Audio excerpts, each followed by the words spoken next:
Buenos días a todos y bienvenidos a un nuevo episodio de nuestro libro La isla misteriosa de Julio Verne.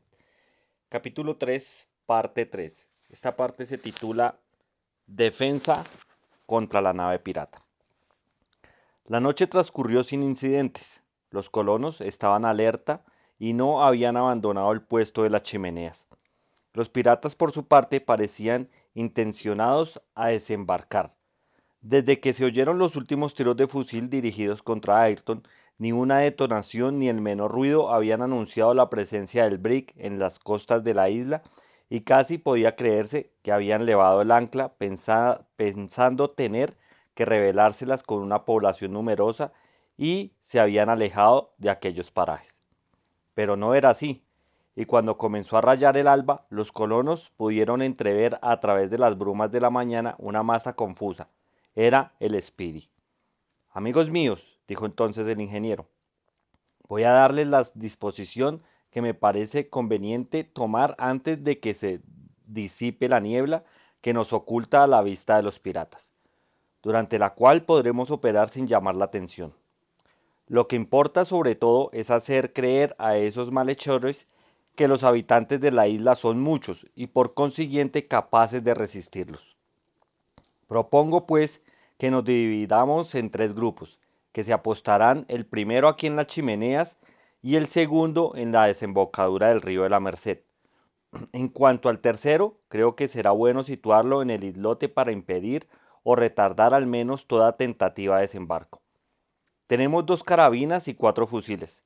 Todos estaremos armados, y como la provisión de pólvora y balas es abundante, no tendremos que economizar los tiros. Nada tenemos que tener ni de los fusiles ni de los cañones del brick. ¿Qué podría contra estas rocas? ¿Y cómo no tiraremos desde las ventanas del Palacio de Granito? Los piratas no pensarán en enviar allí las balas de cañón. ¿Qué podría causar daños irreparables? Lo temible es venir a las manos, porque los piratas son muchos. Hay que oponerse al desembarco, pero sin descubrir nuestras fuerzas. Por consiguiente, no hay que economizar las municiones. Disparemos muchos tiros, pero con buena puntería. Cada uno de nosotros tiene que matar a 8 o 10 enemigos. Cyrus Smith había calculado claramente la situación sin dejar de hablar con voz tranquila, como si se tratase de dirigir una obra cualquiera y no de arreglar el plan de batalla. Sus compañeros aprobaron esta disposición sin pronunciar una palabra. Se trataba solo de tomar cada uno el puesto que le correspondía antes de que se disparara la bruma completamente. Naf y Penfron subieron inmediatamente al Palacio de Granito y bajaron con las municiones. Gedeon, Slid y Ayrton, ambos excelentes tiradores, tomaron las dos carabinas de precisión que alcanzaban a una milla de distancia, y los otros cuatro fusiles se repartieron entre Cyrus Smith, Naf, Pencroff y Halbert. Así se arreglaron los puestos avanzados. Cyrus Smith y Halbert se quedaron emboscados en las chimeneas, dominando la playa al pie del Palacio de Granito en un radio bastante grande. Gedeon, Slip y Nap fueron a esconderse entre las rocas en la desembocadura del río de la Merced, cuya puente, así como los puentecillos, habían sido levantados con el objetivo de impedir todo paso en canoa o todo desembarco en la orilla opuesta. Ayrton y Penfrock lanzaron al mar la piragua y se dispusieron a atravesar el canal para ocupar separadamente dos posiciones en el islote. De esta manera, haciéndoles fuego en cuatro puntos diferentes, los piratas deberían pensar que la isla estaba suficientemente poblada y al mismo tiempo bien defendida. En el caso que se efectuara un desembarco sin que lo pudieran impedir o en el de verse rodeados por alguna embarcación del brig, Penfron y Ayrton deberían volver con la piragua a la isla y dirigirse al punto más amenazado. Antes de dirigirse cada uno a su puesto, los colonos se estrecharon por última vez la mano. Penfron no pudo dominarse para disimular su emoción al abrazar a Halbert, su hijo, y se separaron. Algunos instantes después, Cyrus Smith, Halbert por, por una parte, el periodista y Nab por otra, habían desaparecido detrás de las rocas y 5 minutos más tarde, Ayrton y Penfron, que habían atravesado felizmente el canal, desembarcaban en el islote y se ocultaban en la anfractuosidades de su orilla oriental. Ninguno podía haber sido visto, porque ellos mismos no distinguían el brig a través de la niebla. Eran las 6:30 de la mañana. Pronto la niebla se desgarró poco a poco en las capas superiores del aire y el tope de los mástiles del brig salió entre los vapores. Por algunos instantes gruesas volutas rodearon por la superficie del mar. Después se levantó la brisa y disipó rápidamente la bruma. El Speedy se presentó a la vista de los colonos sostenido por sus dos anclas, dando la proa al norte y presentando a la isla su costado de babor. Como había calculado Ciro, estaba a menos de milla y media de la costa. La siniestra bandera negra flotaba en su cangreja. El ingeniero, con su anteojo, pudo ver que los 4 cañones que componían la artillería de a bordo estaban asestada contra la isla y evidentemente dispuestos para hacer fuego a la primera señal. Sin embargo, el Speedy permaneció mudo. Se veían unos 30 piratas ir y venir por el puente. Algunos habían subido a la toldilla, otros dos, situados en las barras del Juanete Mayor provistos de catalejos, observaban la isla con atención. Bob Harley y su tripulación difícilmente se explicaba lo que había pasado la noche anterior a bordo del brig. Aquel hombre medio desnudo que había tratado de forzar la puerta de la Santa Bárbara y contra el cual había luchado, que había descargado 6 veces el revólver contra ellos y que había matado a uno y herido a dos, había podido escapar de sus balas y había podido volver a la isla a nado. ¿De dónde venía y qué iba a hacer a bordo del buque? ¿Su proyecto era realmente el de volar el brig como pensaba Bob Harley? Todo esto debía ser muy confuso para los presidiarios, pero lo que no podía dudarse era que la isla desconocida ante la cual había anclado el brig estaba habitada y tenía quizá una colonia dispuesta a defenderla. Y sin embargo nadie se presentaba, ni en la playa ni en las alturas. El litoral parecía absolutamente desierto y no había señal de habitación. ¿Habría huido los habitantes hacia el interior? Esto era lo que se preguntaba el jefe y los piratas, y sin duda aquel, como hombre prudente, trataba de reconocer el país antes de empeñar su gente en una acción. Durante hora y media ninguno inició de ataque ni de desembarco se observó a bordo del brig. Era evidente que Bob Harley vacilaba y sin duda sus mejores anteojos no le habían permitido divisar ni un colono escondido entre las rocas. No era tampoco probable que hubiese llamado su atención el ramaje y los bejucos que ocultaban las ventanas del palacio de granito y se destacaban sobre las rocas desnudas. En efecto, ¿cómo imaginar que se había abierto una habitación a aquella altura en la mesa granítica? Desde el cabo de la Garra hasta los cabos Mandíbulas, en todo el perímetro de la bahía de la Unión, nada podía indicarles que la isla estuviera o pudiese estar ocupada. Sin embargo, a las 8 de la mañana los colonos observaron ciertos movimientos a bordo del Speedy. Los piratas alaban los aparejos de las embarcaciones y echaron una canoa al mar. 7 hombres bajaron armados de fusiles. Uno de ellos se puso a la barra, 4 a los remos y los otros 2 se engancharon hacia proa dispuestos a disparar sus fusiles, examinando con cuidado la isla. Su objeto era practicar un reconocimiento, pero no desembarcar porque en este caso habrían venido más. Los piratas, subidos en los mástiles hasta las barras de Juanete, habían podido ver que un islote cubría la costa y que estaba separado de ella por un canal de media milla de anchura. Sin embargo, Cyrus Smith calculó por la dirección que seguía la canoa que no trataba de penetrar en aquel canal, sino que se dirigía a la costa del islote como lo aconsejaba la prudencia. Pencroff y Ayrton, ocultados cada uno por su lado entre las rocas, vieron llegar la canoa sobre ellos y esperaron que estuvieran a tiro. La canoa se adelantaba con preocupación. Los remos se hundían en el agua a largos intervalos. Podía verse también que uno de los presidiarios a proa llevaba una sondaleza en la mano y trataba de reconocer el canal abierto por la corriente del río de la Merced. Esto indicaba que Bob Harley tenía la intención de acercar el brig lo más posible a la costa. Unos 30 piratas subidos a los obenques seguían atentamente los movimientos de la canoa y apuntaban ciertas marcas que debían permitirles llegar a la costa sin peligro. La canoa estaba a 2 cables del islote cuando se detuvo. El hombre del timón, en pie, buscaba el mejor punto para saltar a tierra. En aquel momento sonaron 2 tiros. Un poco de humo dio vueltas como un torbellino por encima de las rocas del islote. El hombre del timón y el de la sonda cayeron derribados en la canoa. Las balas de Ayrton y de Pencroff les habían tocado a los dos en el mismo instante. Inmediatamente se oyó una detonación más violenta. Un chorro de vapor salió de los costados del brig y una bala de cañón dando en lo alto de las rocas que abrigaban a Ayrton y a Pencroff. Los hizo volar a pedazos, pero los 2 tiradores no habían sido tocados.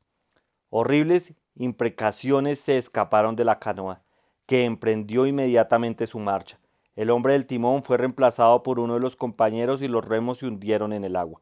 Sin embargo, en vez de volver al brig, como hubiera podido creerse, la canoa siguió por la orilla del islote con el objeto de efectuar el desembarco por su punta sur. Los piratas remaban vigorosamente para ponerse fuera al alcance de las balas. Se adelantaron 5 cables de la parte entrante del litoral, terminada por la punta del pecio, y después de haberla seguido en una línea semicircular, siempre protegidos por los cañones del brig, se dirigieron a la desembocadura del río de la Merced. Su intención era penetrar en el canal y tomar por la espalda a los colonos del islote, de manera que estos, cualquiera que fuesen su número, se viesen entre los fuegos de la canoa y los del bergantín, y por consiguiente en la situación más comprometida.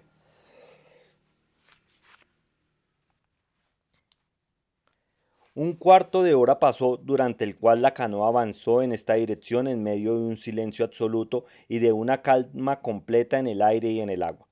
Pencroff y Ayrton, aunque comprendían que iban a ser flanqueados, no habían dejado su puesto, bien porque no querían todavía mostrarse a los asaltantes exponiéndose a los cañones del Speedy, bien porque contaban con Nat y Gédon Smith, que estaban en la desembocadura del río, o con Cyrus Smith y Helber ocultos entre las rocas de las chimeneas.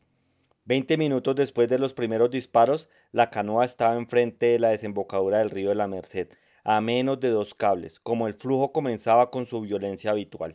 Ocasionado por lo estrecho de la desembocadura, los presidiarios se sintieron impulsados hacia el río y solo a fuerza de remos lograron mantenerse en medio del canal.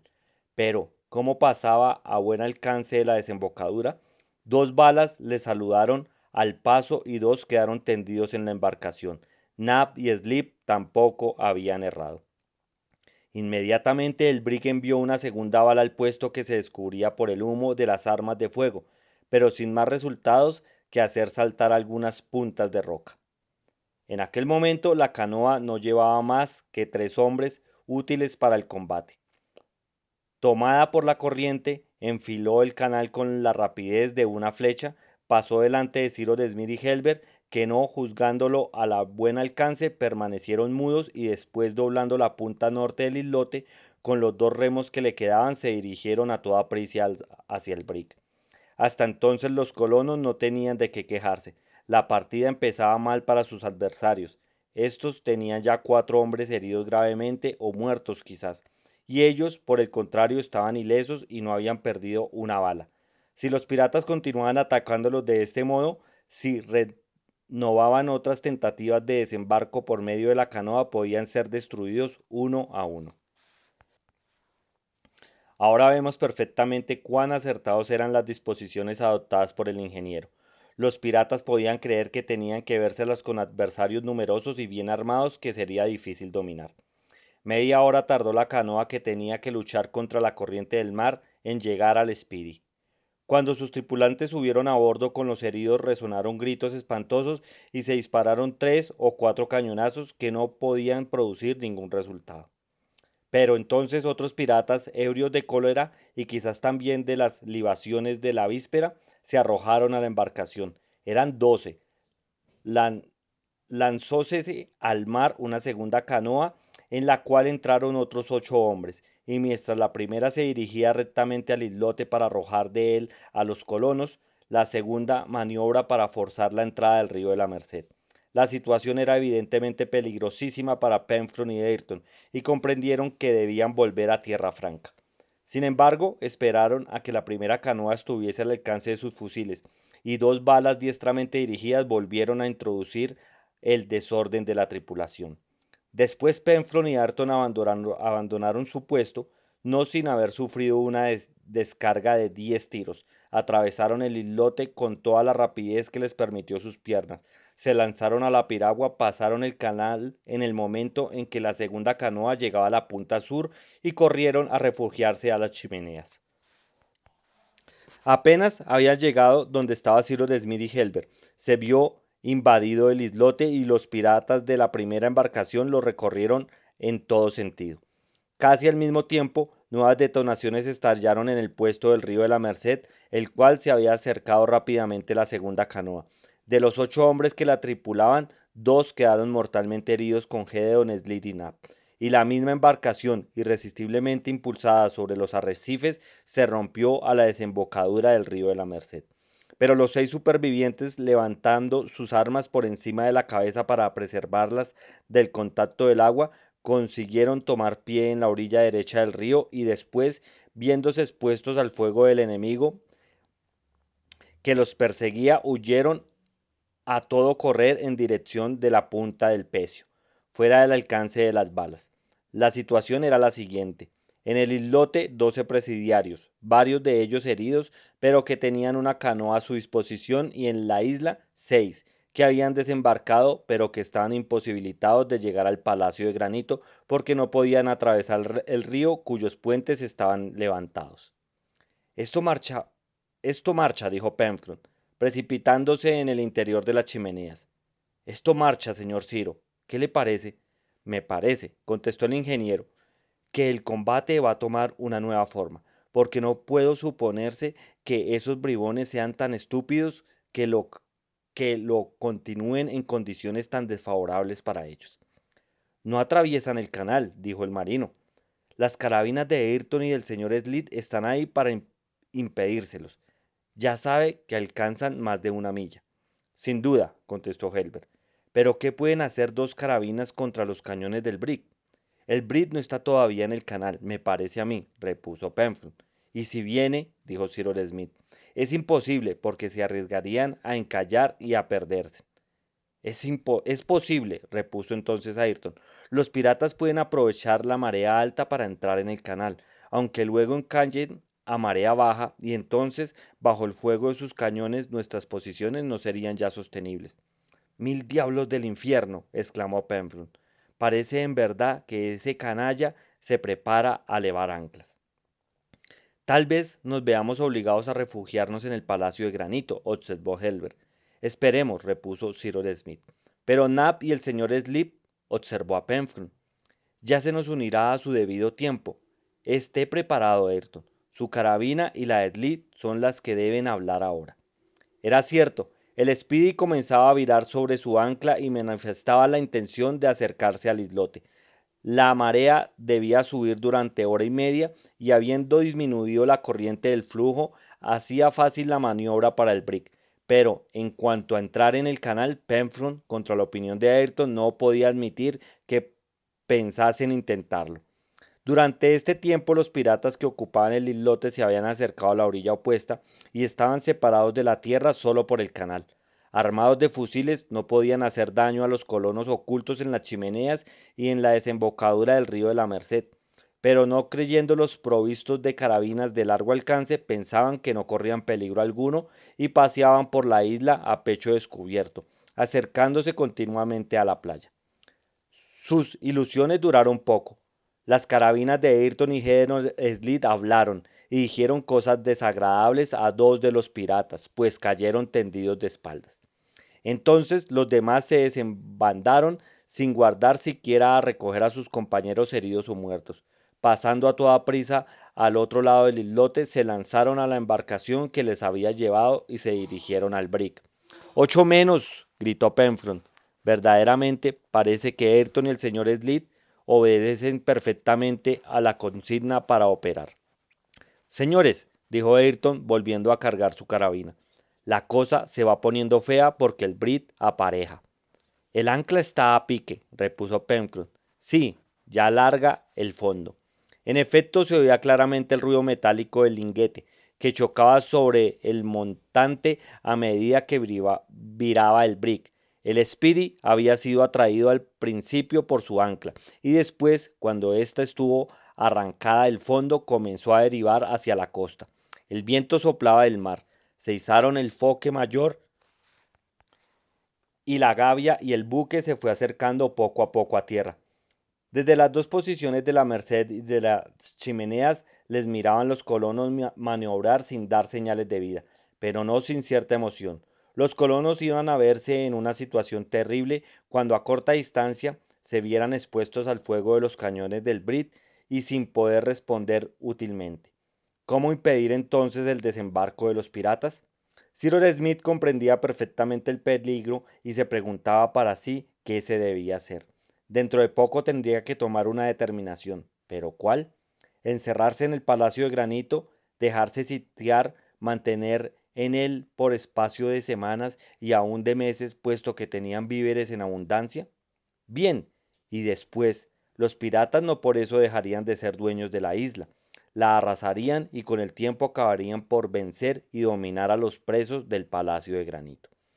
Quedaba sin embargo una probabilidad, y era que Bob Harley no se aventurase con su buque a entrar en el canal y que se mantuviera apartado en el islote. Entonces le separaría media milla de la costa y a tal distancia sus tiros no podían ser tan duros. Jamás, repetía Pencroff, jamás ese Bob Harley, por lo mismo que es un buen marino, se arriesgará a entrar en el canal. Sabe que sería arriesgar al brig por poco que empeorarse el estado del mar.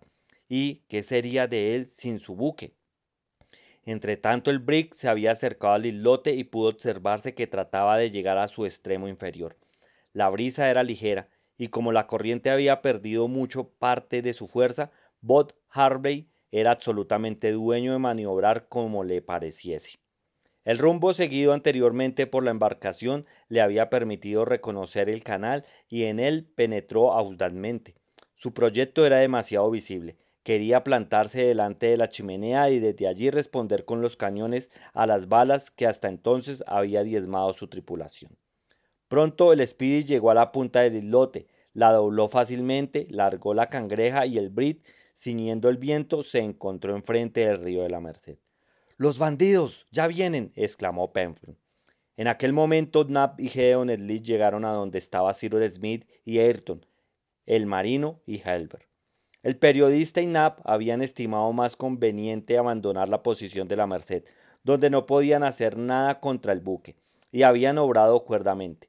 Era preferible que los colonos estuvieran reunidos en el momento en que iban a consumarse una acción decisiva. Gedeon Spilett y Nab habían llegado deslizándose detrás de las rocas, pero no sin que les fuese dirigida una granizada de balas, que afortunadamente no les había alcanzado. Slip, Nab, exclamó el ingeniero. ¿No están heridos? No, contestó el periodista. Algunas contusiones por el rebote de las piedras. Ese condenado Brit entra en el canal. Sí, respondió Pencroff. Y antes de 10 minutos habrá afondado delante del Palacio de Granito. ¿Tiene usted algún proyecto, Ciro? Preguntó Slit. Es preciso refugiarnos en el Palacio de Granito, cuando todavía es tiempo, sin que nos vea los presidiarios. Ese es mi parecer, contestó Gedeon Spilett, pero una vez encerrados, haremos lo que nos aconseja las circunstancias, dijo el ingeniero. En marcha, y démonos prisa, dijo el periodista. ¿No quiere usted, señor Ciro, que nos quedemos aquí, Ayrton y yo? Preguntó el marino. ¿Para qué, Pencroff? Repuso Cyrus Smith. No nos separaremos. No había un momento que perder. Los colonos salieron de las chimeneas. Un pequeño recodo de la cortina de granito impedía ser visto desde el brit, pero dos o tres detonaciones y el ruido de las balas que daban en la roca les advirtieron que el Speedy estaba a muy corta distancia. Precipitarse al ascensor, elevarse hasta la puerta del palacio de granito donde Top y Yu estaban encerrados desde la víspera y lanzarse al salón fue cuestión de un momento. Ya era tiempo porque los colonos, a través del ramaje de las ventanas, vieron al Speedy rodeando de humo que afilaba el canal, y aún tuvieron que ocultarse porque las descargas eran incesantes y las balas de los 4 cañones chocaban ciegamente sobre la posición del río de la Merced, aunque no estaban ocupadas ya, y sobre las chimeneas las rocas saltaban en pedazos y un griterío acompañaba a cada detonación. Sin embargo, podía esperarse que el Palacio de Granito no sufriera daño alguno, gracias a la precaución que Cyrus Smith había tomado de simular las ventanas. Pero pocos momentos después, una bala rozando en el hueco de la puerta penetró en el corredor. ¡Maldición! ¡Estamos descubiertos! exclamó Penfield. Quizás los colonos no habían sido vistos, pero seguramente Bob Harley había juzgado oportuno enviar un proyectil a través del follaje sospechoso que ocultaba la parte alta del muro. En breve redobló sus golpes, cuando otra bala, habiendo roto la cortina del follaje, dejó ver una gran abertura en el granito. La situación de los colonos era desesperada. Su retiro estaba descubierto. No podía poner obstáculo alguno a aquellos proyectiles ni preservar la piedra, cuyos trozos volaban en metralla a su alrededor. No tenían más remedio que refugiarse en el corredor superior del Palacio de Granito y abandonar su morada a todas las devastaciones, cuando se oyó un ruido sordo que fue seguido de gritos espantosos. Cyrus Smith y los suyos se precipitaron a una de las ventanas. El Brit, irresistiblemente levantado por una especie de tromba líquida, acababa de abrirse en dos, y en menos de 2 segundos se había sumergido con toda su criminal tripulación. Bueno amigos, hasta aquí llegó esta parte. Más tarde continuaremos con la parte 4, a ver si descubrimos quién está ayudando a nuestros amigos, los colonos de la isla Lincoln. Bueno, muchas gracias por escucharme. Hasta la próxima.